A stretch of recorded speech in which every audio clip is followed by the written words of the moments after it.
Ladies and gentlemen, boys and girls, how you folks doing? Welcome here and welcome to another preview for Monday Night Raw. I am Conman167, Connor, or whatever the hell you want to call me. You can call me your friend. It's good to see all of you guys. How you doing here today? Welcome to the stream. Welcome to the preview. It's good to see all of you here in the chat. Tonight's Raw. Looks good. Looks okay. Not a lot announced for tonight, but what I'm most excited about is that it is the fallout of Survivor Series. And with it being the fallout of Survivor Series and us being on the road to the Royal Rumble, no other pay-per-views in between, I think tonight we kickstart the next set of storylines. Tonight could be really fun, could be really entertaining, some wacky stuff could go down. It's a big night tonight on Monday Night Raw, and in fact, the first hour of the show is commercial-free. Yeah, 1 hour straight of Monday Night Raw here to start off tonight. But it's good to see all of you guys. How you doing here, my friends? Geolunatic Ambrose says, hey, Con, I thought you stream on Twitch. I do. We're doing what's called a preview now on YouTube. We've been doing it for about 2.5 weeks at this point. I think this is our third time doing Monday Night Raw. We're doing previews here on YouTube for about 45 minutes, then over to Twitch for the actual watch-along. So if you guys want to see the full watch-alongs here, you got to come over to Twitch, okay? Simple as that, everyone. Make sure you follow me on Twitch if you want to continue to see lots of content, lots of live stuff. But we do preview the shows here, my friends. It's great to see all of you. Cooper Long asking me, what's up, my man? When will I be back on Instagram? I'm going to be perfectly honest with you, dude. The setup that I had broke. There was not a tripod. I had like really this MacGyvered together setup with my phone, and it snapped. So I don't have any other way to set up that camera at the moment. I'm trying to find another way to get it done. I've got a decent idea, but I got to order a couple parts for it. So once that's done, then we'll get back live over on Instagram. All right, guys, let's preview the show here today. So we are on the fallout of Survivor Series. If you didn't catch what happened at Survivor Series, let's give you the quick little rundown here. Whoops, we got to get the right chat up there. There we go. So if you missed it, here is what went down. We had a lot of great matches. Seriously, I ranked the pay-per-view very highly. I thought the show was pretty damn good. I gave it a 9.5 out of 10 for my rankings, okay? So, like, hear me out. The show was really, really good. A lot of people didn't love it. A lot of people, for whatever reason, were nitpicky. I think overall, the show delivered and was very entertaining from start to finish, with one minor hiccup in a match between Shotzi and Ronda.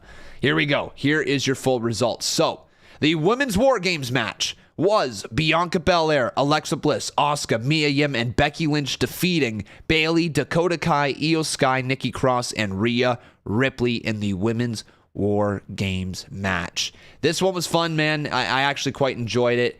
And actually, you know what? What I'm going to do right here, guys, is I am going to open up Twitter here.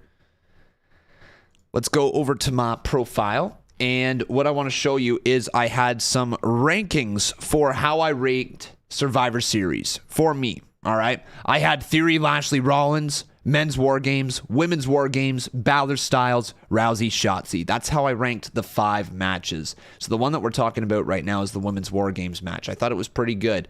Not going to lie to you. I thought overall it was a very fun match. Pretty damn entertaining. A lot of people had this as their number 2 ranked match of the night. You know, a lot of people had War Games going 1 and 2. It was very fun. Heavily recommend watching that one if you haven't. I think all 10 ladies killed it in the ring. The other match that we had there was AJ Styles defeating Finn Balor. Apparently, this is the first time AJ Styles had won on pay-per-view since 2019, which is crazy to me. First time since 2019. Like, are you actually serious? Really? Really? Legit? Like, wow. Okay. But anyways, much needed win for AJ Styles right there over Finn Balor. Ronda Rousey defeats Shotzi. A lot of people really complaining about this match. And I stand by what I said during the stream. I'm not a shill for WWE. I ain't anything like that. But I'm going to call a spade when it is. This match isn't as bad as people made it out to be. 3 spots stand out as being very botch-filled. The DDT on the ring apron is getting the most amount of attention as well. People saying that Shotzi's spot is too dangerous, / Ronda Rousey isn't selling for Shotzi. At the end of the day, that spot probably shouldn't happen simply because if the person taking the spot isn't willing to fully bump for it, then they probably feel it's a dangerous move and shouldn't be put in that position. Regardless, this match didn't live up to the lower expectations that it did have, and I think it ended up being just a okay at best match for a pay-per-view. It probably would have been serviceable as an opening match on SmackDown or a main event on SmackDown, right? I don't think it was truly that great of a match. I'm not going to pretend that it is, but I also do not believe it deserves as much hate as it's getting, because it did seem that Shotzi and Ronda, at least when the spots went well for them, it was a fluid enough match. This match didn't overstay its welcome, in my opinion, right? Like, I don't think it wasn't like a 20-minute match, right? It was the quickest match on the card, which it needed to be. It did an okay job highlighting Shotzi. It really didn't do much for Ronda. So this match, that's where we're starting to get with it. There's not much more with it, but it's also not deserving of worst match of the year taglines that people are giving it. It was a rough one. It was not the best. Do not get me wrong, but not deserving as like all of the hate that it's getting for it. I've seen a lot of nasty things being said about this match, and it's just not deserved. We'll forget about the match and we'll move on. Let me be real here. Shotzi should never have been put in this position to begin with. She's too new on the main roster. Ronda Rousey is not good enough to carry somebody yet. And I'm sorry, but Shotzi isn't good enough to carry Ronda either. So this is just a piss poor matchup. It was not a good lineup. There's no momentum for Shotzi, truly. Like, there might be a couple of weeks worth of momentum, but that's about it. There's nothing going on for Shotzi, and as a result, the match fell flat. Fans weren't interested in it. They already wrote the match off before it even happened. And then when the botch happened, the first botch in the match, people they went sour on it, and anything from there was going to be pissed on by the fans. And unfortunately for Ronda and Shotzi, they didn't end up changing the fans' mind. They didn't force us to believe that this match was the best match on the card by any means, right? It just didn't truly deliver that way. However, again, worst match on the show. I do believe that. Not worst match of the year. I've seen far worse matches like on Raw, SmackDown, AEW, NXT. There's worse matches throughout the year. So there you go. There we go. There is this one now. The United States triple threat match. This was Austin Theory defeating Seth Rollins and Bobby Lashley to win the United States title. So this was shocking. The Kid got it done after entering to a Beyblade ad. Goodness me. I can't believe Austin Theory actually had to enter to a Beyblade ad, but there you go. Rollins losing his title. Bobby Lashley not getting the United States title back, and Theory, the Kid, who cashed in the Money in the Bank briefcase, and we all wrote him off afterwards. The Kid has gold yet again. Alexander Harbula says this match is the wrong call. I'm going to hold out my judgment on that. I think this could be the right move for Austin Theory. Rollins does belong in the main event scene. Rollins does belong alongside of Roman Reigns at this point. Rollins is one of the most over acts in the WWE. In fact, you could make an argument that Rollins should be facing Roman Reigns at Royal Rumble again. You could make that argument. It's not going to happen, but you could make that argument.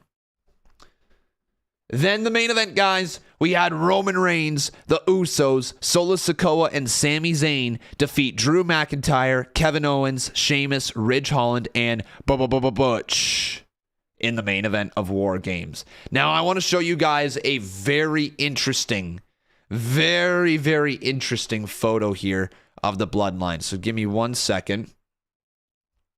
Give me 1 second here, guys. let's show this. So this is the match really quickly here. So this is how the match went down. Boom, you can see with all the quick photos. Yeah. Oh my goodness. Oh my God. So much chaos. So much chaos. And in the end, it was Sami Zayn costing Kevin Owens a low blow. Sami Zayn hugged Jey Uso. Sami Zayn is the honorary Uso. And look at this photo here. Look at this photo. Now, chat, do you see anything different about this one? What do you immediately notice with this here? There's a couple things. First of all, what are these two looking at? What are these two looking at? What is Jey Uso and Roman Reigns so pissed off about? Are they looking at Sami Zayn? The honorary Uso who just proved himself to the Bloodline? Are they looking at Solo Sikoa? Are they looking at Jimmy Uso? Who are they looking at? Also something to take note of. Sami Zayn, dead center of the shot. This is normally saved for Roman Reigns. And Sami Zayn is the one at the end of the show with his finger up in the air like that. Now, this is very interesting to me. This one photo right here tells a whole bunch of different possibilities. One, Jey Uso and Roman Reigns do not believe Sami Zayn's shit at all. They don't believe it. They do not trust that man, even though he is putting his body on the line for the Bloodline right now, even though he just saved them that match. Two, they're looking at Solo Sikoa. Solo Sikoa stood out at Survivor Series. Solo, if you remember at the start of the match, had his back turned to the Bloodline and was looking at the caged babyface group of Sheamus, Drew, and Butch and Ridge and all of them, right? Just arms crossed looking right at them. He's also not acknowledging the Bloodline. If you think about this, Roman Reigns' finger up in the air is a symbol of acknowledgement. If you put the finger up in the air, that is you acknowledging Roman Reigns. And Solo Sikoa is not acknowledging Roman Reigns. So if I'm a betting man, I feel like the Bloodline is actually having some issues with Solo. I feel like Solo Sikoa is being primed for a big push in the future. But I also heavily believe the rumors that are going around there right now that Sami Zayn could be facing Roman Reigns for the Universal Championship at Elimination Chamber in Montreal. Sami Zayn is from Montreal. All right. He is the hometown kid, Le Montreal. Or at least he's from somewhere around there. He's from somewhere in Quebec. It might be Montreal. It might be just outside of it. It might be Laval. It might be wherever it is. It's somewhere in Quebec. And Sami Zayn is beloved in Montreal. They chant, ole, ole, ole, ole, ole, ole, right? That's what they do. Sami Zayn is loved in Montreal. And Sami versus Roman in Montreal would be a massive main event for the titles. Would be a massive main event. And if that's the direction that they're going, I'm so for here. I'm so for it, man. I'm going to be going to that pay-per-view. I'm going to be at Elimination Chamber in Montreal. I'm going to be at SmackDown the night before as well. But that would be a main event match I would want to see. The other thing that I'm thinking, though, guys, is we could be starting to build towards the idea of Roman Reigns having to defend the championships inside the chamber. And I could see Roman and Sami being in there. Oh, Oliver Smith, how you doing, buddy? Thanks for the 2-bomb right there. He says, I want Sami Zayn versus Roman Reigns at Mania, not Cody. We're going to talk about that, where this could be going. So I see Sami Zayn and Roman Reigns both being in the Elimination Chamber. This is how I see it going down. I also see Kevin Owens being in there. I see Sheamus being in there. I see Karrion Kross and I see Drew McIntyre. That's your 6. That's what I'm feeling for the Elimination Chamber right now. And what I think's going to go down at some point in the match. Be Roman Reigns at Mania, not Cody. Thank you, man. Thank you for the 2-bomb. At some point in the match, I do believe Sami Zayn and Roman Reigns are going to clash. There's going to be something in the Elimination Chamber that's going to force Sami Zayn and Roman Reigns to clash. And then that is going to lead to Roman either spearing Sami Zayn or Sami Zayn trying to pin Roman Reigns or something like that. And the friendship's going to be fractured at that point. And it's going to be all over. And so from there, you have 2 ways that you can go. You can go with Kevin Owens and Sami Zayn versus the Usos at WrestleMania for the tag team titles. Or you go with Sami Zayn versus Roman Reigns one-on-one for the championship at WrestleMania. You could do that. You could go either way. But I think that's the proper direction to go. Do I believe we get a one-on-one match between Roman and Sami in Montreal? It's possible. It's possible. I feel like it's going to be in the chamber more, though. I feel like Roman Reigns being in the Elimination Chamber is something that needs to happen now. Don't you guys agree? Roman needs to be in the chamber, right? Everybody thinking that? Like, I feel like this year the chamber needs to have the Universal WWE Championship in it. Right? I would say so. I feel like that makes the most amount of sense this year. And you've got a lot of people positioned around that title right now from SmackDown that could do a great job in an Elimination Chamber match.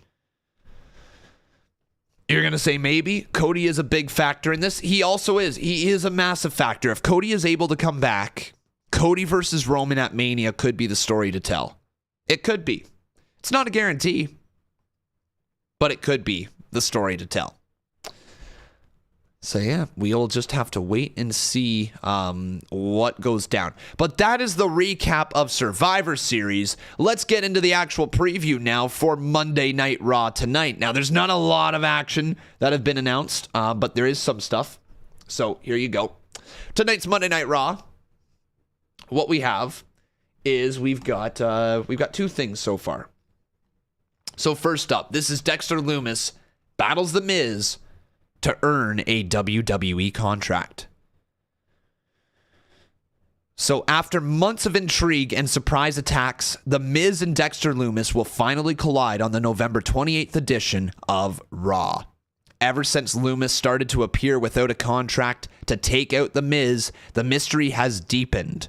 What was once thought as a stalker case turned out to be much more layered as Johnny Gargano revealed The Miz's secrets through his tell-all interview and set up a hidden camera to trick the Awesome One.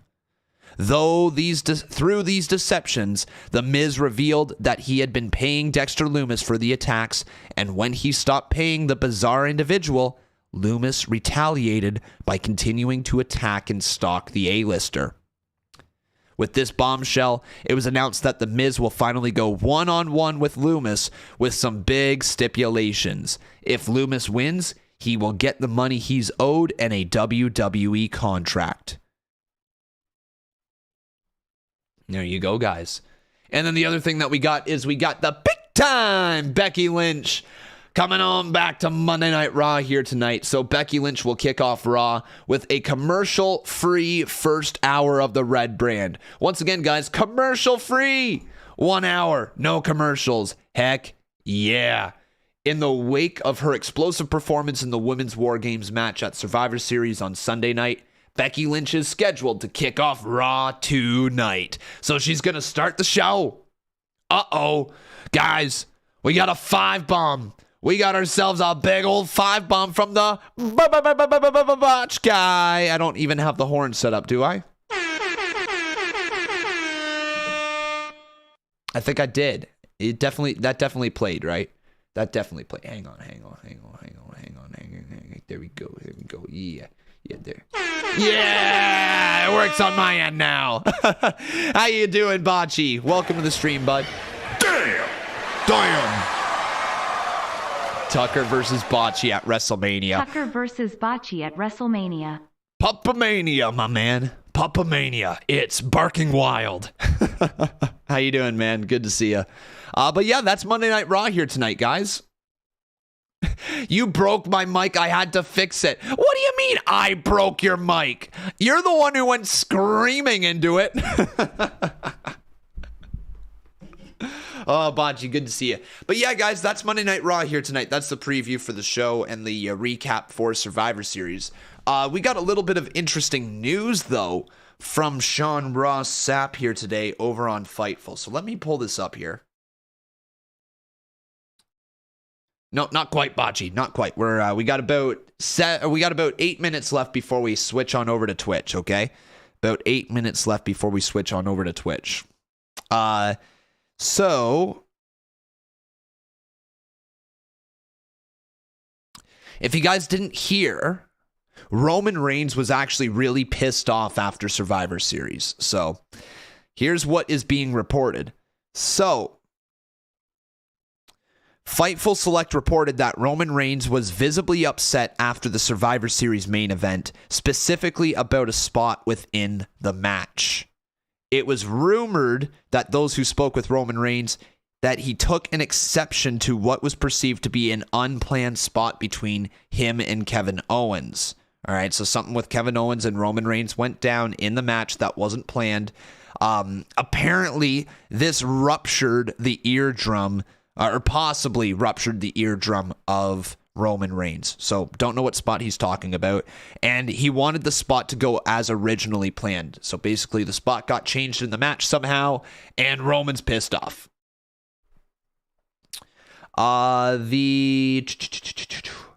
Basically, Roman Reigns swore a bunch backstage. He was pissed off, and yeah. So that's what it is. I'm sure they're going to work it out. There's nothing more to it other than that. But Roman Reigns was pissed off after a spot went wrong. Cartoon says, so this guy's doing live streams again on his channel, correct? Only the previews, my friend. We do a preview here for Monday Night Raw. It's about 45 minutes, somewhere in that length, between 30 minutes and 45 minutes. So Monday Night Raw, Friday Night SmackDown here on this channel. And then we are doing the watch-alongs over on my Twitch channel. So if you guys want to come on over, my Twitch channel is at Conman167 or twitch.tv/Conman167, whichever way you like to search for. There you go.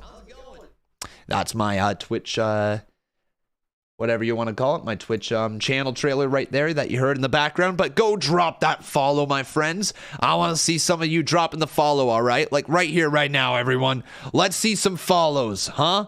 What do you say? Come on over. Come on over, everybody. Drop that follow. We're sitting at 6,102. And if you drop the follow right now, you will be able to see your name pop up right there. There you go, King Frank. That's what's going on, bud. That's what we're talking about, man. Thank you so very much for dropping your follow over there. Is there a length limit if you donate on Twitch? I don't know, man. I actually don't know, Ashton. How you doing, though, Ashton? It's good to see you, man. It's very good to see you. But if you guys are pumped up for Monday Night Raw here tonight, give me a hell yeah. We're going to continue to preview it over on Twitch. We've got a couple videos that we can watch. I think WWE Now is up and things like that. So make sure you guys go and check us out. One more time, drop that follow if you want to see your name right here on the screen, okay? There it is, Jalen Flowers. Thank you so much for that follow over there. Steven Rogers as well. You're amazing, my friend. Thank you so very much. Good to see you over there, everyone. And one more time, drop that follow. My name's Conman167. I've been doing this for now about just over 10 years. Can you believe it? Lots of content creation for 10 years, and we're going to continue on Twitch this evening. So one more time, the plug is almost finished. Head on over to Twitch, drop that follow, and I will see you guys over there. Boom. Oh, and also thank you so much to this person right here. Swaval, nice little subscription on YouTube. You're a beast. You're a beast. Okay, everybody. So go on over there. Follow on Twitch. See you on Twitch. All right. Cool. Take care, everybody. Very excited for Raw. Let's go do this, my friends. See ya over there.